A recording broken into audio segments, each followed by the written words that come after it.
Assalamualaikum warahmatullahi wabarakatuh. Perkenalkan, nama saya Hilya Tumila dengan NIM A5202100035 dari Program Studi Pendidikan Anak Usia Dini. Di sini saya akan mempresentasikan terkait lembar kerja ketiga, proses pembuatan produk proyek warga negara untuk memenuhi tugas mata kuliah Pancasila. Untuk produk yang saya pilih yakni infografis, dikarenakan infografis dapat memuat banyak informasi serta mudah dibagikan dan juga dipublikasikan. Langsung saja, langkah yang pertama yakni melakukan observasi lapangan. Di tahap ini, saya melakukan proses pencarian, pengumpulan, dan pengidentifikasian kasus-kasus yang meningkat tajam selama masa pandemi COVID-19. Kegiatan ini dilakukan dengan bertanya kepada orang tua, teman, dan keluarga, serta dengan banyak membaca berita-berita terkini di media sosial. Kemudian, langkah yang kedua, yakni menentukan topik. Untuk topik yang saya angkat, yakni kejahatan dan kekerasan seksual terhadap anak di bawah umur. Saya memilih topik tersebut dikarenakan saya merasa topik ini sangat relevan dengan mata kuliah Pancasila dan juga dengan program studi yang saya ambil, yakni pendidikan anak usia dini. Kemudian yang ketiga, melakukan survei dan riset.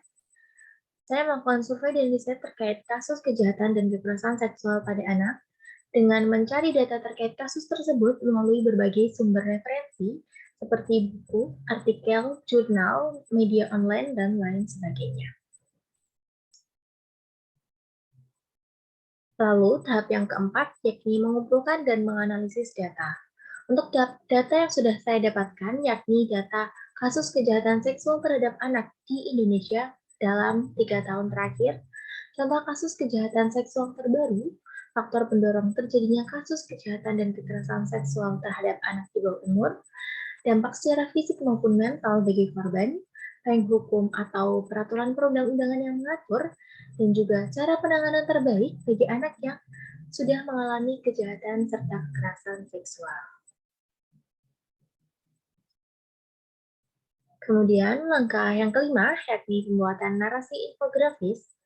Dilakukan pembuatan narasi rumput dengan melihat contoh-contoh infografis di internet dan menambahkan serta mengurangi kata-kata yang sudah ada agar menjadi lebih enak untuk dibaca.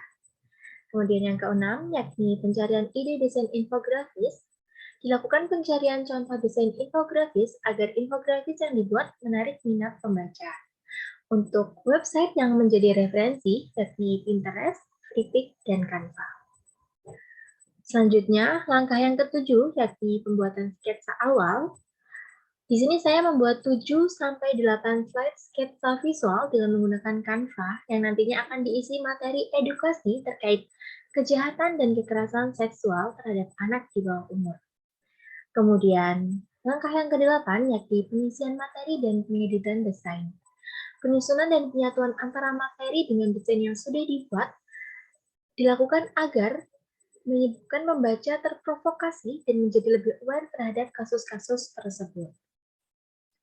Dan langkah yang terakhir yakni melakukan pengujian dan penyempurnaan produk atau finishing produk. Pengujian, penyuntingan, dan pengeditan kembali produk tersebut agar produk yang dihasilkan lebih lengkap dan sempurna sehingga layak untuk dipublikasikan dan tidak menimbulkan banyak kontra di dalamnya. Baik, itu tadi proses pembuatan produk proyek warga negara yang bisa saya sampaikan. Untuk beberapa desain yang sudah selesai, ada 3 desain infografis. Yang pertama yakni cover yang bertuliskan Indonesia Darurat Ruang Aman, Stop Kejahatan dan Kekerasan Seksual terhadap Anak di bawah umur. Kemudian untuk slide kedua ada data dari Kementerian Pemberdayaan Perempuan dan Perlindungan Anak terkait kasus kekerasan pada anak yang terjadi pada 3 tahun terakhir dan juga persentase banyaknya kekerasan seksual yang dialami oleh anak.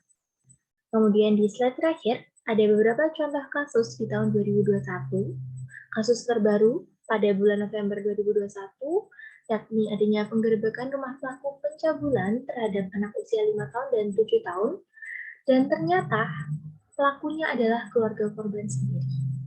Sungguh miris sekali. Dan ada juga kasus pada bulan Desember baru-baru ini, yakni pencabulan terhadap 15 anak sekolah dasar SD yang dilakukan oleh seorang guru agama di Kecamatan Patimuan, Cilacap, Jawa Tengah. Baik, sekian presentasi yang dapat saya sampaikan. Kurang lebihnya mohon maaf. Apabila ada yang salah kata, mohon dimaafkan. Wabillahi taufiq wal hidayah, walhidayah. Wassalamualaikum warahmatullahi wabarakatuh.